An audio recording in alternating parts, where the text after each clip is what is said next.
여러분도 이런 경험 있으신가요? 아침에 일어나면서 오늘은 뭔가 다르게 살아보겠다고 다짐하지만 저녁이 되면 어느새 똑같은 패턴으로 하루를 보낸 자신을 발견하게 됩니다. 새로운 시작을 꿈꾸지만 왠지 모르게 같은 자리에 머물러 있는 것 같고 분명 능력은 있는데 어딘가에서 발목이 잡히는 느낌. 이건 의지의 문제가 아닙니다. 노력이 부족한 것도 아니에요. 우리 안에는 우리도 모르는 힘이 작동하고 있거든요. 칼 융은 이렇게 말했습니다. 우리가 의식하지 못하는 것이 우리 삶을 지배한다고요. 그는 무의식이 단순히 잊힌 기억의 창고가 아니라 우리 행동의 거의 대부분을 조종하는 거대한 힘이라고 봤습니다. 생각해 보세요. 우리가 하루에 내리는 결정 중에서 진짜 의식적으로 선택한 것이 얼마나 될까요?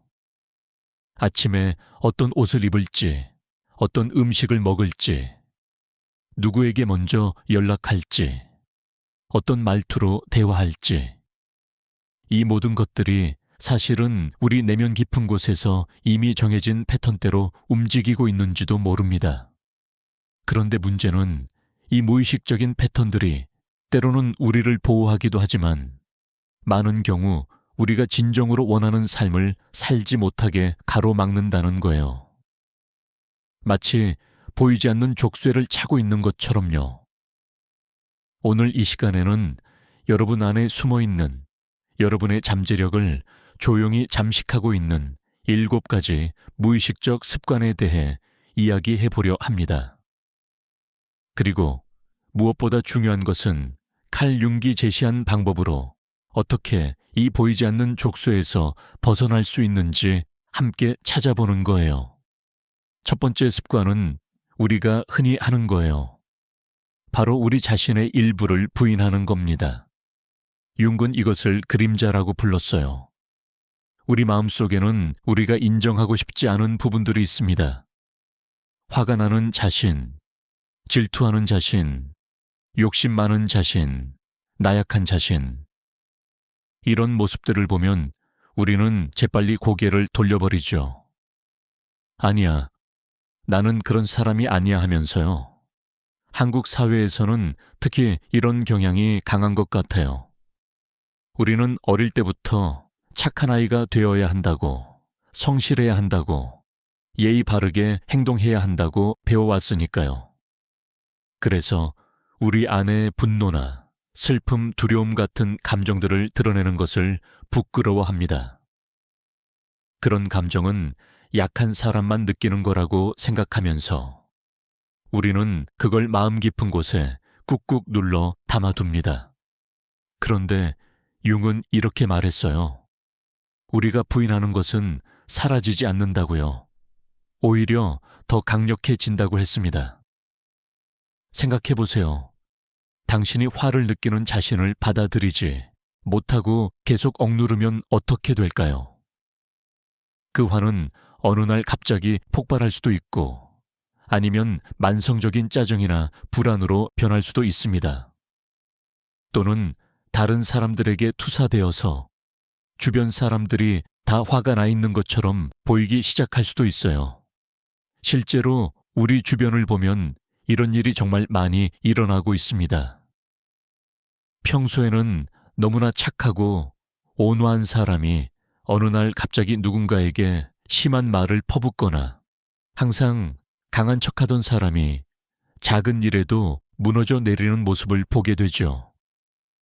이게 바로 그림자가 작동하는 방식입니다. 우리가 외면하고 부인한 것들이 어둠 속에서 힘을 키워서 결국 우리가 예상치 못한 순간에 튀어나오는 거예요.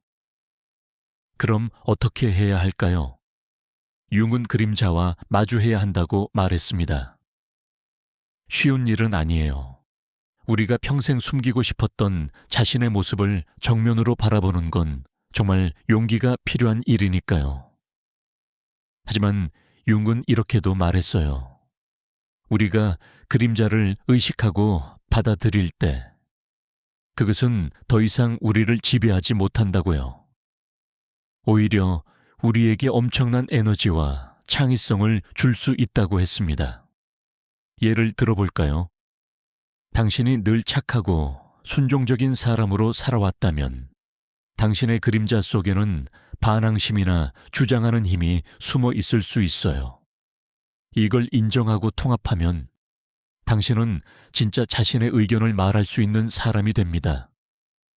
아니면 당신이 항상 강하고 독립적인 사람으로 살아왔다면 그림자 속에는 의존하고 싶은 마음, 도움을 받고 싶은 마음이 있을 거예요. 이걸 받아들이면 당신은 진정한 관계를 맺을 수 있게 되는 거죠.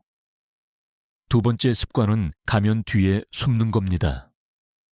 윤근 이것을 페르소나라고 불렀어요.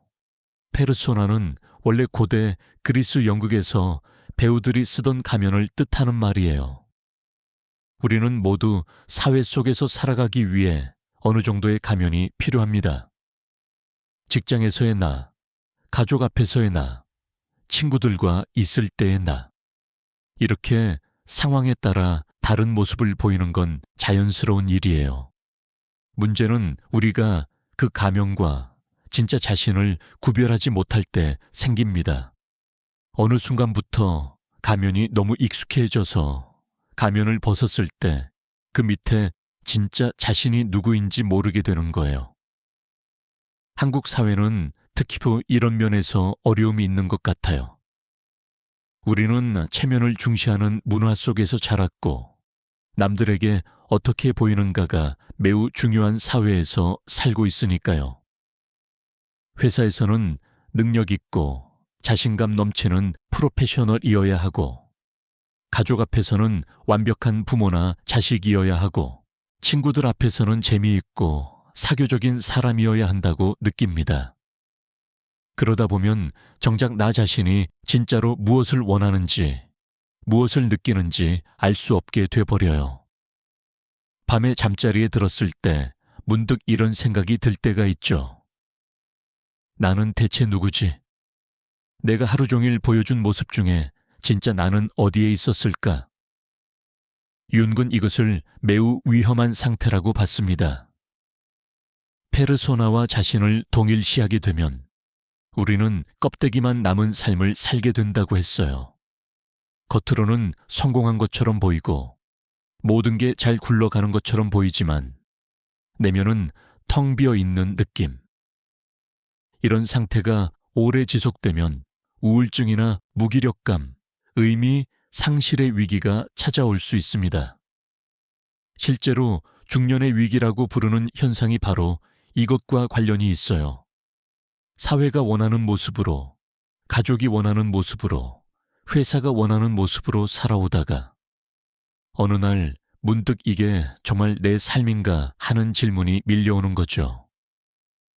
이때 많은 사람들이 극단적인 변화를 추구하기도 하지만 융은 다른 길을 제시했습니다. 그는 페르소나를 완전히 버릴 필요는 없다고 했어요. 대신 그것이 도구일 뿐이라는 걸 인식하라고 했습니다. 가면은 필요할 때 쓰고 벗을 수 있어야 한다는 거죠. 내가 가면을 쓰고 있다는 것을 알고 있으면 나는 가면에 지배당하지 않습니다. 그리고 때로는 가면을 벗고 진짜 자신과 만나는 시간을 가져야 해요. 혼자만의 시간, 아무런 역할도 수행하지 않아도 되는 시간, 그냥 나 자신으로 존재할 수 있는 시간 말이에요. 세 번째 습관은 다른 사람에게 우리 자신을 투사하는 겁니다. 투사라는 건 우리 내면의 무언가를 다른 사람에게서 본다고 착각하는 현상이에요. 융은 이것이 우리가 무의식을 다루는 가장 흔한 방법 중 하나라고 말했습니다. 우리가 인정하지 못하는 자신의 특성을 다른 사람에게서 발견하고 그 사람을 비난하거나 찬양하는 거죠. 예를 들어볼게요. 당신이 어떤 사람을 보고 너무 이기적이라고 강하게 비난한다면 사실은 당신 안에도 이기적인 면이 있을 가능성이 높습니다. 그런데 당신은 그걸 인정하기 싫어서 그 특성을 다른 사람에게 투사하고 있는 거예요.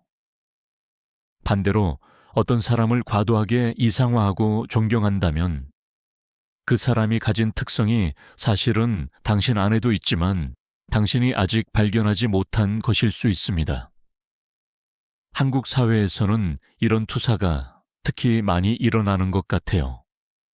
우리는 집단주의 문화 속에서 자랐고 항상 다른 사람과 비교하면서 살아왔으니까요. 누군가는 나보다 더 성공했고, 누군가는 나보다 더 행복해 보이고, 누군가는 나보다 더 완벽한 가정을 꾸리고 있는 것처럼 보입니다. 그리고 우리는 그 사람들을 부러워하거나 질투하거나 때로는 깎아내리기도 하죠. 그런데 융은 이렇게 물었어요. 당신이 다른 사람에게서 보는 것이 정말 그 사람의 모습일까요? 아니면 당신 자신의 반영일까요? 대부분의 경우 우리가 다른 사람에게서 강하게 반응하는 것은 우리 자신과 관련이 있습니다. 특히 강한 감정이 동반될 때는 더욱 그래요. 당신이 어떤 사람을 보고 참을 수 없을 만큼 화가 난다면 그건 단순히 그 사람의 문제가 아니라 당신 내면에 무언가가 건드려진 거예요.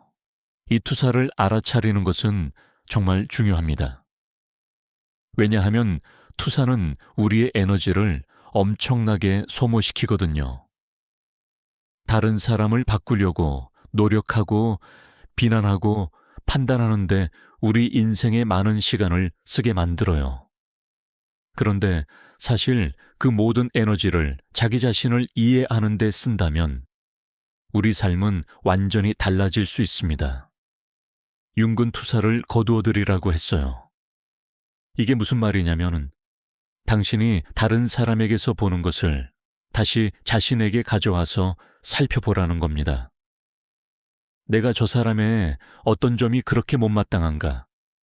혹시 그게 내 안에도 있는 건 아닐까? 아니면 내가 저 사람을 그렇게 부러워하는 이유가 뭘까? 혹시 내 안에도 그런 가능성이 있는데 내가 두려워서 시도하지 못하고 있는 건 아닐까? 이런 질문들을 스스로에게 던지기 시작하면 놀라운 일이 일어납니다. 다른 사람에 대한 집착이나 분노가 줄어들고 그 대신 자신에 대한 이해가 깊어지는 거예요. 그리고 자신을 이해하게 되면 자연스럽게 변화가 일어납니다. 더 이상 다른 사람 탓을 하지 않게 되고 내 삶의 주인이 되는 거죠. 네 번째 습관은 과거에 갇혀 사는 겁니다. 융은 우리 무의식 속에 과거의 모든 경험이 저장되어 있다고 봤어요. 그리고 그 경험들이 지금 이 순간에도 우리에게 영향을 미치고 있다고 했습니다. 특히 어린 시절의 경험은 매우 강력해서 우리가 인식하지 못하는 사이에 지금의 선택과 행동을 좌우하곤 해요. 한국의 많은 분들이 이런 경험을 하셨을 거예요. 부모님이나 선생님에게 들었던 말 한마디가 평생 마음속에 남아서 지금도 자신을 제한하고 있는 거죠. 넌 안 돼. 넌 부족해. 넌 그럴 자격이 없어. 이런 말들이 무의식 속에 깊이 자리 잡아서 어른이 된 지금도 우리를 움츠러들게 만듭니다. 융은 이것을 콤플렉스라고 불렀어요. 콤플렉스는 과거의 경험과 그때 느꼈던 강한 감정이 뭉쳐서 만들어진 심리적 매듭 같은 거예요. 이게 활성화되면 우리는 마치 시간을 거슬러 올라간 것처럼 행동하게 됩니다. 어른인데도 갑자기 어린아이처럼 반응하고 합리적으로 생각할 수 없게 되는 거죠. 예를 들어 어릴 때 부모님이 항상 바빠서 관심을 받지 못했다면 어른이 된 지금도 다른 사람의 관심과 인정을 갈구할 수 있어요. 연인이나 친구가 조금만 연락을 안 해도 불안해지고 끊임없이 확인을 받고 싶어 하는 거죠. 아니면 어릴 때 실수할 때마다 혼났던 경험이 있다면 지금도 완벽주의에 사로잡혀서 작은 실수도 용납하지 못하고 자신을 괴롭힐 수 있습니다. 그런데 융이 말한 중요한 통찰이 하나 있어요. 과거는 바꿀 수 없지만 과거가 현재에 미치는 영향은 바꿀 수 있다는 거예요.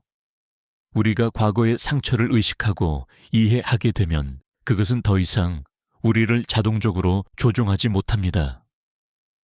물론 쉽지 않아요. 과거를 마주하는 건 때로 고통스러운 일이니까요.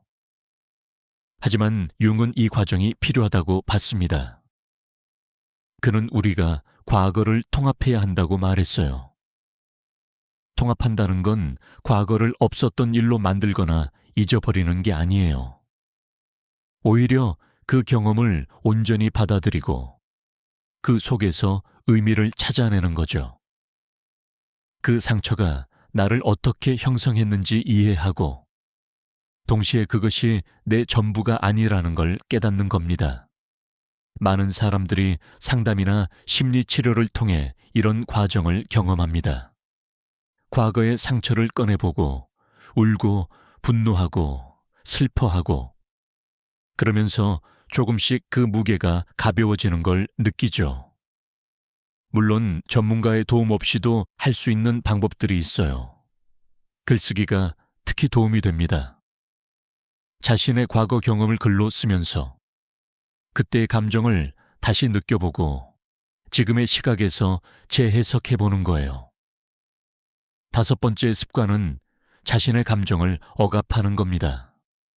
한국 사회에서는 감정 표현이 그리 자유롭지 않죠. 특히 부정적인 감정은 더욱 그래요.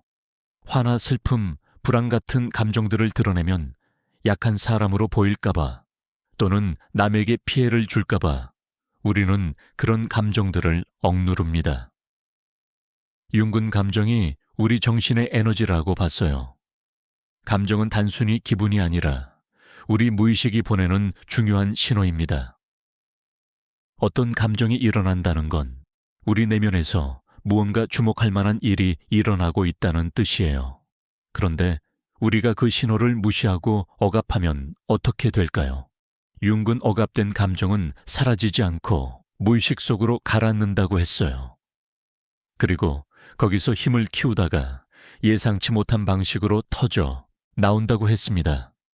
신체 증상으로 나타날 수도 있고 갑작스러운 감정 폭발로 나타날 수도 있고 또는 만성적인 우울이나 불안으로 변할 수도 있어요. 우리 주변을 보면 이런 일이 정말 많습니다.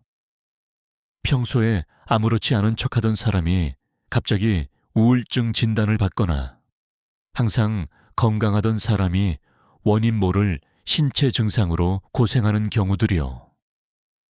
많은 경우 이런 증상들 뒤에는 억압된 감정들이 숨어 있습니다. 그렇다면 어떻게 해야 할까요? 융은 감정을 느끼는 것을 허용하라고 했습니다. 그렇다고 감정에 휩쓸려서 충동적으로 행동하라는 게 아니에요. 감정을 인식하고 그것을 있는 그대로 느껴보라는 거죠. 화가 난다면 화가 난다는 걸 인정하고 그 화가 몸의 어디에서 느껴지는지 관찰해 보는 겁니다. 슬프다면 슬픔을 회피하지 말고 그 슬픔 속으로 들어가 보는 거예요. 이게 처음에는 어렵게 느껴질 수 있어요. 특히 평생 감정을 억누르며 살아온 분들에게는요. 하지만 연습하다 보면 감정이 실은 그렇게 두려운 게 아니라는 걸 알게 됩니다. 감정은 파도 같아서 밀려왔다가 물러갑니다. 우리가 그것을 억누르지 않고 그냥 느끼도록 허용하면 자연스럽게 지나가는 거예요. 그리고 융은 감정 뒤에 숨은 메시지를 찾으라고 했습니다. 당신의 불안은 무엇을 말하고 있나요? 혹시 당신이 진짜 중요하게 여기는 무언가가 위협받고 있다는 신호는 아닐까요? 당신의 슬픔은 무엇을 애도하고 있나요? 혹시 잃어버린 것, 포기해야 했던 것에 대한 마음의 작업은 아닐까요? 이렇게 감정의 의미를 탐구하면 그것은 우리에게 깊은 자기 이해를 가져다 줍니다. 6번째 습관은 의미를 찾지 못하고 사는 겁니다. 융은 인간은 의미를 필요로 하는 존재라고 봤어요. 단순히 살아남는 것만으로는 충분하지 않다는 거죠. 우리에게는 우리 삶이 무언가 더 큰 것의 일부라는 느낌, 우리 존재가 의미 있다는 느낌이 필요합니다. 현대 사회는 우리에게 많은 것을 주었지만 의미의 문제를 해결해 주지는 못했어요. 오히려 많은 사람들이 물질적으로는 풍요롭지만 정신적으로는 공허함을 느낍니다. 한국도 마찬가지죠. 경제적으로 빠르게 성장했고 많은 것을 이루었지만 행복지수나 삶의 만족도는 그에 비례해서 오르지 않았어요. 융은 이것을 개성화의 문제로 봤습니다. 개성화라는 건 진정한 자기 자신이 되어가는 과정이에요. 사회가 원하는 사람, 부모가 원하는 사람이 아니라 내가 본래 되어야 할 사람으로 성장해 가는 거죠. 이 과정에서 우리는 비로소 의미를 발견하게 됩니다. 그런데 많은 사람들이 이 개성화의 길을 가지 못해요. 왜냐하면 그건 쉬운 길이 아니거든요. 주변의 기대를 거스르고 안전한 틀을 벗어나고 자신만의 길을 찾아야 하니까요. 특히 한국 사회처럼 집단의 조화를 중시하는 문화에서는 더욱 어려울 수 있습니다. 튀지 말고 다들 가는 길을 가고 안전한 선택을 하라는 압력이 강하니까요. 하지만 융은 이렇게 말했어요. 우리가 진정한 자신이 되지 못하면 우리는 평생 무언가 잘못되었다는 느낌을 가지고 살게 된다고요. 겉으로는 모든 게 괜찮아 보여도 내면 깊은 곳에서는 공허함과 불만족이 자라나는 거죠. 이게 바로 중년의 위기가 찾아오는 이유예요. 사회가 정한 목표들을 다 이루고 나서 문득 이제 뭐지 하는 질문이 밀려오는 거예요. 의미를 찾는다는 건 원대한 무언가를 성취하는 게 아니에요. 융기 말한 의미는 훨씬 더 개인적이고 내밀한 거예요. 당신이 진정으로 관심 있는 것, 당신의 마음을 움직이는 것, 당신이 할 때 시간 가는 줄 모르는 것, 그런 것들 속에 의미가 있습니다. 그리고 그것은 사람마다 다 달라요. 누군가에게는 예술이 의미일 수 있고, 누군가에게는 사람들을 돕는 게 의미일 수 있고, 또 다른 누군가에게는 자연 속에서 조용히 존재하는 게 의미일 수 있어요. 융은 우리 내면의 목소리에 귀 기울이라고 했습니다. 꿈을 기록하고 상징을 탐구하고 우리를 끌어당기는 이미지나 이야기들을 주목하라고 했어요. 왜냐하면 그런 것들 속에 우리 무의식이 우리에게 전하고자 하는 메시지가 담겨 있기 때문이에요. 우리가 되어야 할 사람에 대한 힌트가 숨어 있는 거죠. 7번째이자 마지막 습관은 변화를 두려워하는 겁니다. 융은 우리 정신이 본질적으로 역동적이라고 봤어요. 계속 움직이고 변화하고 성장하는 게 정신의 자연스러운 상태라는 거죠. 그런데 많은 사람들이 이 자연스러운 흐름을 막아버립니다. 변화가 두렵기 때문이에요. 변화는 불확실성을 의미하고 불확실성은 우리를 불안하게 만듭니다. 지금이 비록 완벽하지는 않더라도 적어도 익숙하잖아요. 새로운 것을 시도하는 것보다는 익숙한 불행 속에 머무는 게 더 안전하게 느껴지는 거죠. 그래서 많은 사람들이 같은 패턴을 반복하면서 살아갑니다. 변화를 원하면서도 동시에 변화를 피하는 거예요. 한국 사회는 특히 안정을 중시하는 경향이 있어요. 안정적인 직장, 안정적인 결혼, 안정적인 노후, 이런 것들을 추구하도록 교육받았죠. 물론 안정이 중요하지 않다는 게 아니에요. 하지만 문제는 안정에 대한 집착이 때로 우리의 성장을 막는다는 거예요. 새로운 가능성을 탐험하지 못하게 만들고 우리를 작은 틀 안에 가두어 버립니다. 융은 변화를 두려워하지 말라고 했어요. 오히려 변화를 받아들이고 심지어 환영하라고 했습니다. 왜냐하면 변화 없이는 성장도 없고 성장 없이는 의미도 없기 때문이에요. 그는 나비의 변태 과정을 자주 예로 들었어요.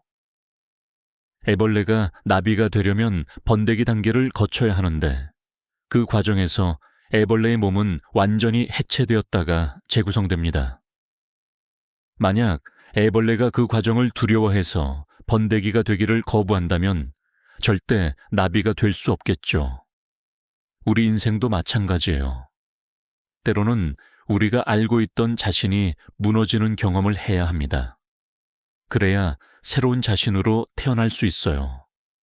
융은 이런 과정을 통해서 우리가 더 완전한 사람이 된다고 봤습니다.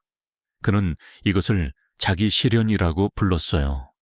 우리 안에 잠재되어 있던 가능성들이 현실화되는 과정이죠. 물론 이게 쉽다는 말은 아니에요. 변화는 언제나 불편하고 때로는 고통스럽습니다. 하지만 융은 이렇게도 말했어요. 우리가 의식적으로 변화를 선택하지 않으면 무의식이 우리를 강제로 변화시킨다고요. 위기나 증상, 사고 같은 형태로요. 그러니 차라리 우리가 주도적으로 변화의 과정에 참여하는 게 낫다는 거죠. 변화를 받아들이는 첫걸음은 작게 시작하는 거예요.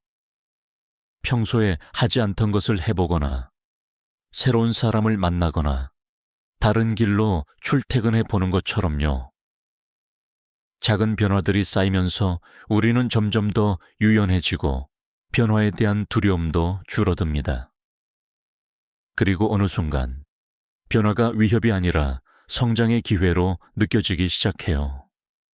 융은 또한 우리가 늙어가는 것도 하나의 변화이며 이건 역시 받아들여야 한다고 했습니다. 우리 사회는 젊음을 숭배하고 나이 드는 것을 부정적으로 봐요. 하지만 융은 인생의 후반부에도 고유한 의미와 아름다움이 있다고 말했어요. 중년과 노년은 삶을 되돌아보고 지혜를 모으고 영적으로 깊어지는 시기라는 거죠. 이 시기를 두려워하거나 거부하는 대신 그 안에서 새로운 가치를 발견할 수 있다고 했습니다. 이제 이 모든 이야기를 종합해 볼까요? 우리가 오늘 살펴본 7가지 무의식적 습관들, 그림자를 부인하는 것, 가면 뒤에 숨는 것, 다른 사람에게 투사하는 것, 과거에 갇혀 사는 것, 감정을 억압하는 것, 의미를 찾지 못하는 것, 그리고 변화를 두려워하는 것. 이 모든 것들의 공통점은 무엇일까요? 그것은 바로 우리가 진정한 자기 자신과 단절되어 있다는 거예요.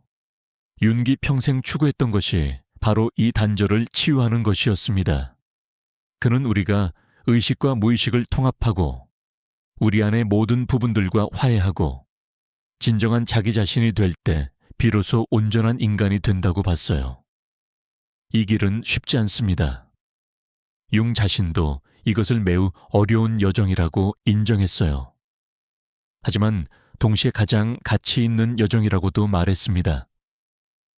왜냐하면 이 여정의 끝에서 우리는 진정한 자유와 평화를 발견할 수 있기 때문이에요. 더 이상 무의식의 패턴에 휘둘리지 않고 진정으로 자신의 삶을 살 수 있게 되는 거죠. 그렇다면 오늘부터 무엇을 할 수 있을까요? 융의 방법을 실천하는 첫걸음은 의식을 확장하는 거예요. 자기 자신을 관찰하기 시작하는 겁니다. 당신이 어떤 패턴을 반복하고 있는지, 어떤 상황에서 강한 감정이 일어나는지, 어떤 사람에게 강하게 반응하는지, 이런 것들을 그냥 지나치지 말고 주목해 보세요. 일기를 쓰는 것도 큰 도움이 됩니다. 특히 꿈 일기는 융이 강력하게 추천한 방법이에요. 꿈은 무의식이 우리에게 말을 거는 언어거든요. 꿈을 기록하고 그 의미를 탐구하다 보면 우리는 자신에 대해 놀라운 것들을 발견하게 됩니다. 명상이나 마음챙김 수련도 좋은 방법입니다. 이런 수련들은 우리가 자신의 내면을 관찰하는 능력을 키워줘요. 생각이나 감정이 일어났을 때 그것에 휩쓸리지 않고 한 걸음 물러서서 바라볼 수 있게 해주죠. 이런 거리두기가 가능해지면 우리는 무의식적인 반응 대신 의식적인 선택을 할 수 있게 됩니다. 그리고 때로는 전문가의 도움을 받는 것도 필요할 수 있어요. 심리 상담이나 분석은 우리 혼자서는 보기 어려운 것들을 볼 수 있게 도와줍니다. 특히 깊은 상처나 복잡한 문제를 다룰 때는 훈련받은 전문가와 함께하는 것이 안전하고 효과적이에요. 하지만 가장 중요한 것은 이 여정에 대한 태도예요. 융은 이것을 성급하게 서둘러서는 안 된다고 했어요. 자기 자신을 알아가는 것은 평생의 과정이며 끝이 있는 목표가 아니라는 거죠. 그러니 인내심을 가지고 자신에게 친절하게 한 걸음씩 나아가면 됩니다. 그리고 완벽을 추구하지 마세요. 융은 인간의 완전함이란 모든 결점을 없애는 게 아니라 우리의 빛과 그림자를 모두 포함하는 것이라고 봤어요. 우리는 실수할 수 있고 때로는 무의식적인 패턴으로 되돌아갈 수도 있어요. 그게 자연스러운 거예요. 중요한 것은 그것을 알아차리고 다시 의식의 길로 돌아오는 겁니다. 여러분, 지금 이 순간도 여러분 안에서는 무의식이 작동하고 있습니다. 그것은 위협이 아니에요. 오히려 여러분이 아직 발견하지 못한 엄청난 자원이자 가능성이에요. 융은 무의식을 두려워할 것이 아니라 탐험할 영역으로 봤습니다. 그 깊은 곳에는 여러분의 창의성, 지혜, 치유의 힘이 잠들어 있어요. 오늘 우리가 이야기한 7가지 습관들을 기억하세요. 그리고 여러분 삶 속에서 이것들이 어떻게 작동하고 있는지 관찰해 보세요. 그림자를 부인하고 있지는 않은지, 가면 뒤에 숨어 있지는 않은지, 다른 사람에게 자신을 투사하고 있지는 않은지, 과거에 갇혀 있지는 않은지, 감정을 억압하고 있지는 않은지, 의미를 잃어버리고 있지는 않은지, 변화를 두려워하고 있지는 않은지요. 이것들을 알아차리는 순간 여러분은 이미 변화를 시작한 겁니다. 의식의 빛이 무의식의 어둠을 비추기 시작하는 거예요. 그리고 그 빛은 점점 더 밝아질 겁니다. 여러분이 계속해서 자신을 탐구하고 진실하게 자신과 마주하는 한요. 융은 이렇게 말했어요. 우리가 밖으로 보는 사람은 꿈을 꾸지만 안으로 보는 사람은 깨어난다고요. 오늘부터 여러분도 안으로 보기 시작하세요. 여러분 내면의 목소리에 귀 기울이고 여러분 마음속 깊은 곳에서 일어나는 움직임들을 느껴보세요. 그것이 바로 진정한 여러분이 말을 거는 소리입니다. 그리고 기억하세요. 여러분은 혼자가 아닙니다. 윤기 발견한 것처럼 우리 모두는 집단 무의식으로 연결되어 있어요. 여러분이 겪는 고민과 아픔, 그리고 성장의 여정은 인류 전체가 공유하는 것입니다. 여러분이 자신을 치유하고 성장할 때 그것은 단지 여러분만을 위한 게 아니에요. 여러분 주변 사람들에게도, 그리고 더 넓게는 우리 사회 전체에도 긍정적인 영향을 미칩니다. 한국의 오랜 지혜 중에 이런 말이 있죠. 수신제같이 국평천하. 자신을 다스리는 것이 모든 것의 시작이라는 뜻이에요. 융의 개성화 과정도 바로 이것과 닿아 있습니다. 우리가 진정한 자기 자신이 될 때 우리는 단지 개인적인 행복만을 얻는 게 아니라 세상에 기여할 수 있는 힘을 얻게 되는 거예요. 이제 마무리할 시간이네요. 오늘 이 시간이 여러분에게 작은 씨앗이 되기를 바랍니다. 자기 탐구의 씨앗, 의식 확장의 씨앗이요. 그 씨앗이 여러분 마음속에서 천천히 자라나서 언젠가는 아름다운 나무가 되기를 바랍니다. 그 나무 아래에서 여러분은 진정한 쉼을 얻고 자신의 뿌리를 확인하고 하늘을 향해 가지를 뻗을 수 있을 거예요. 윤기 우리에게 남긴 가장 큰 선물은 희망입니다. 우리가 어떤 상태에 있든 어떤 과거를 가지고 있든 우리 안에는 치유되고 성장할 수 있는 힘이 있다는 희망이요. 무의식은 우리의 적이 아니라 동맹이며 우리 안의 어둠은 저주가 아니라 아직 발견되지 않은 보물입니다. 여러분, 오늘 밤 잠자리에 들기 전에 잠깐 시간을 내어보세요. 조용히 눈을 감고 오늘 하루를 돌아보면서 스스로에게 물어보세요. 나는 오늘 얼마나 의식적으로 살았을까? 내 진정한 모습으로 살았을까? 아니면 가면을 쓰고 있었을까? 누군가에게 강하게 반응했다면 그것이 나 자신의 어떤 부분을 보여주는 걸까? 이런 질문들을 던지는 것만으로도 여러분은 이미 깨어나고 있는 겁니다. 그리고 자신에게 친절하세요. 융의 가르침 중 가장 중요한 것 중 하나가 바로 자기 자신을 사랑하는 거예요. 우리의 모든 면을 있는 그대로 받아들이고 사랑하는 것, 그것이 모든 변화의 시작입니다. 자신을 미워하면서는 성장할 수 없어요. 오직 사랑만이 우리를 변화시킬 수 있습니다. 마지막으로 이 말을 전하고 싶네요. 여러분의 여정은 여러분만의 것이에요. 다른 사람과 비교하지 마세요.